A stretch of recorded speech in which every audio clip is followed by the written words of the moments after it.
Hello there, Mad Mike here, and welcome back to the channel. And today I wanted to go over something fun that came up in the news, and since it's a kind of a slow, actual news day. The Hollywood Reporter put out their top 10 worst films of the past 10 years, and I was kind of curious to go through it, kind of see what some of the titles are, because I haven't read it yet. I just heard that they had come out with it, and it sounded like something funny to try and dissect for a video, since there really wasn't too much to go on today.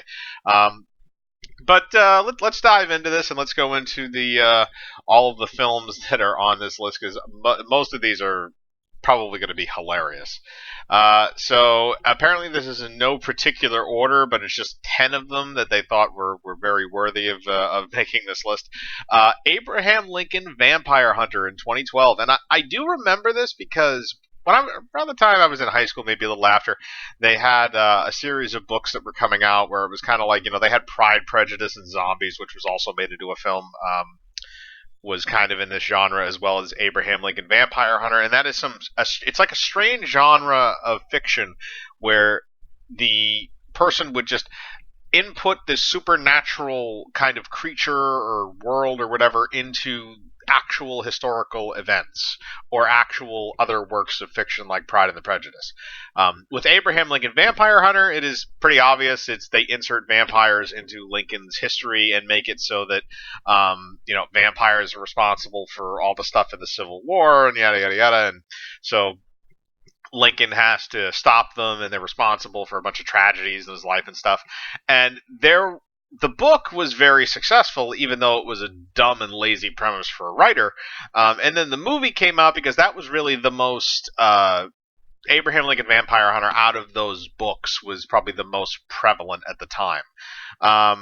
So this was kind of one of those things like trying to strike while the iron's hot, but really this probably should have been released in like 2011, maybe 2010, because by the time it did come out in 2012, it really didn't do very well, not to mention the fact that it wasn't a very good movie to begin with. But I do remember this because of that weird moment in time when those kinds of books were very popular, and this was the other than Pride, Prejudice, and Zombies, this was like the first one to get adapted. And obviously they didn't learn their lesson. But I think it deserves to be on there just because of the massive failure of it, and because you're transferring a lazy written narrative into a lazy visual narrative. It doesn't really hold much to it.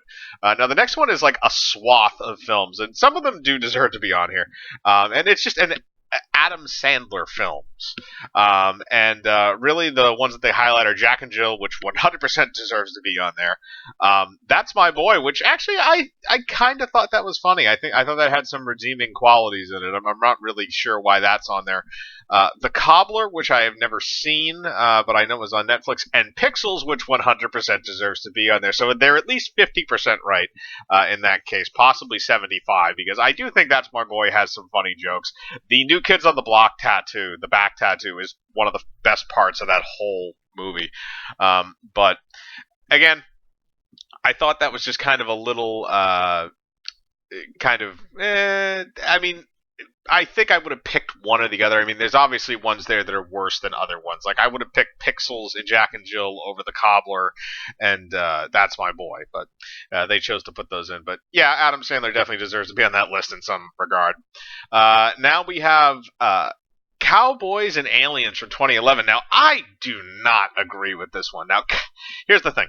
Cowboys and Aliens, the comic book is extremely different from the actual movie, but the movie had some good star power behind it at the time. I remember Jon Favreau actually dropped out of directing Iron Man 3, supposedly, in order to direct this film, which came out in 2011.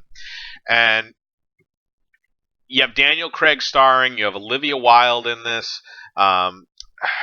Clancy Brown is in this, which I love anything that Clancy Brown is in, and a whole bunch of other just and Harrison Ford. I keep forgetting Harrison Ford's the other huge actor in this movie, but it's a fun story. That's the other thing, is like it's stupid fun. It's not a movie you need to think very clearly about. It's just a movie where you have an old Western cowboy who's being played by a British man that happens to have a Mega Man style arm cannon attached to his wrist.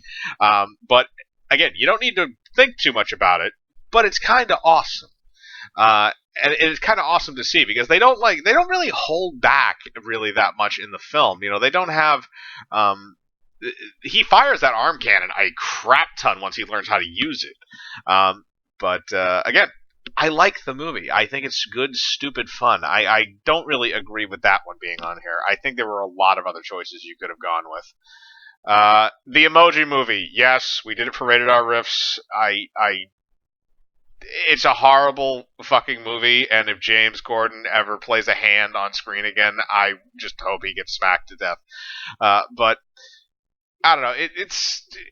You had Patrick Stewart as the poop emoji. That's like the only thing in the movie that was even remotely enjoyable. This 100% deserves to be here. The 50 Shades trilogy. Yeah, I just watch BDSM porn. Like I don't know why you would bother watching these. There's no story.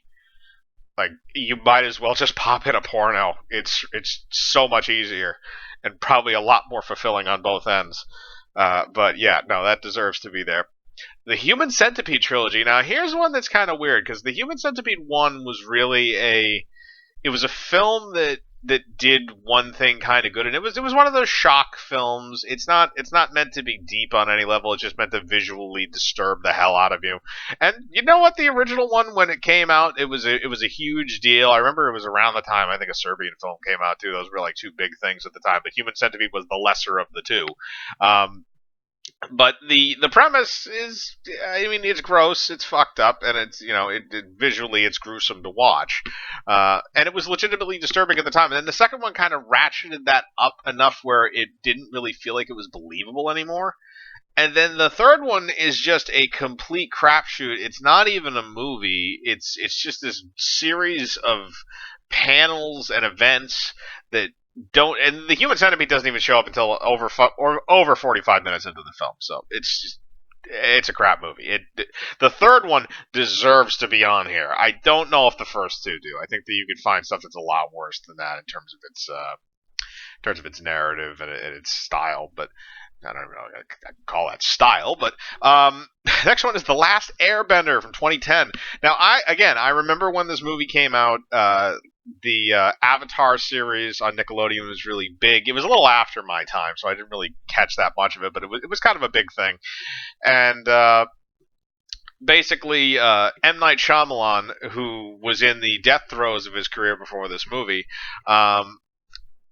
chose to adapt this because his kids really liked the television show, and this was his adaptation. It was supposed to be a 3-part film trilogy. Obviously, that never happened because this iteration is goddamn awful. Apparently they can't pronounce the characters' names right, which is hilarious. They race swap a bunch of characters for no reason, which is hilarious. The choreography in the actual movie is so goddamn awful because M. Night Shyamalan refused to do multiple cuts on an action scene. So you have people waiting around for their cues to like come into the scene when they really could just go up and just shank this kid and be done with him. But ultimately, nobody really liked this movie. It bombed horribly. It's written horribly. And it ultimately killed Avatar on the big screen in terms of a live action adaptation, and probably for good, I would imagine. I think by the time the chance comes around again, this is going to be a very old property. But I could see it being on here for a reason because it was such a cataclysmic failure when there was a lot riding on it. But let's move down here. Movie 43. Now, Movie 43, for those people that don't know, is basically a vignette of A-list celebrities in these horribly written comedic movies. This was also a directing effort by Elizabeth Banks, so take that one with a grain of salt. This was a precursor of things to come. But it did have, like, the only sketch that I remember from it that I thought was actually really funny was a sketch where Sean William Scott and Johnny Knoxville are these two like buddies, and Johnny Knoxville captures a leprechaun who is his face is supposed and his voice are done by Gerard Butler, but it's obviously attached to a dwarf's body.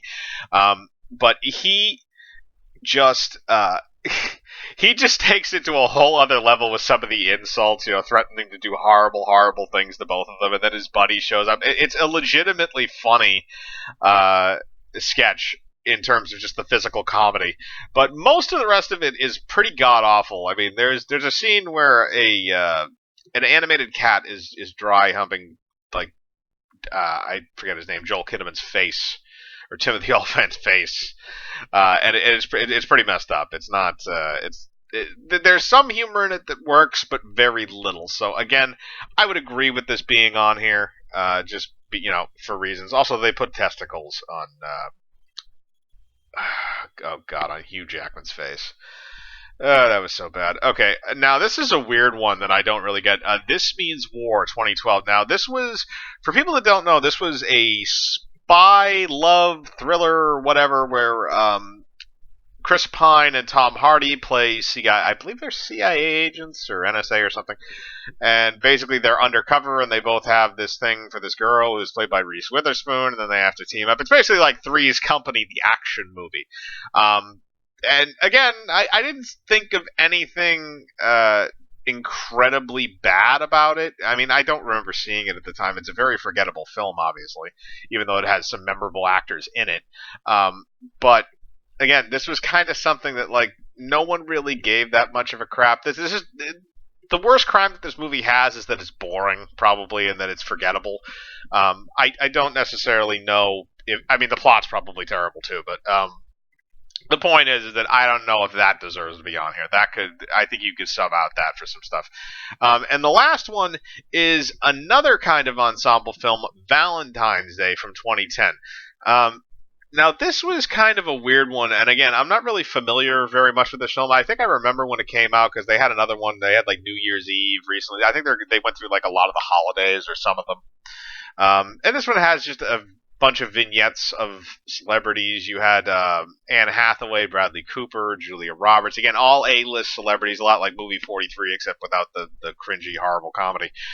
Again, I don't really see why this one's so bad. I mean, obviously it's not a good movie, but at the same time, I don't know if you deserve to put it on the worst list of the year. I think that's a bit harsh for a film that probably, again, is probably its worst crime is being forgettable. Like, some of these deserve to be, like Movie 43, that deserves to be here. Last Airbender probably deserves to be here. Human Centipede 3, maybe not the first two, but the third one definitely deserves to be here. 50 Shades deserves to be here. Emoji Movie, god damn it, it deserves to be here, except for the Patrick Stewart poop emoji. Cowboys and Aliens, probably not. Adam Sandler movies, definitely a few of them, maybe not all the ones they listed. And Abraham Lincoln Vampire Hunter probably deserves to be on there. Here's one other thing. You should add Cuck to that list, please. Just add that to that list already. It hasn't been out for very long, but it's still within this decade. But aside from that, I mean, it's kind of an interesting little article. It's kind of a weird little trip down memory lane for me. But do you agree with these choices that The Hollywood Reporter has made for the worst films of the decade? I'd like to know your thoughts, so put them in the comments below, or list any movies that you think should be included on that. And as usual, well, actually not as usual for this, but I'm going to link the Hollywood Reporter article in the description so you can read the page and see why they actually wanted to choose these films. But other than that, remember to hit the bell for notifications, hit the like button, subscribe, and remember, I live my life free of compromise. Do you?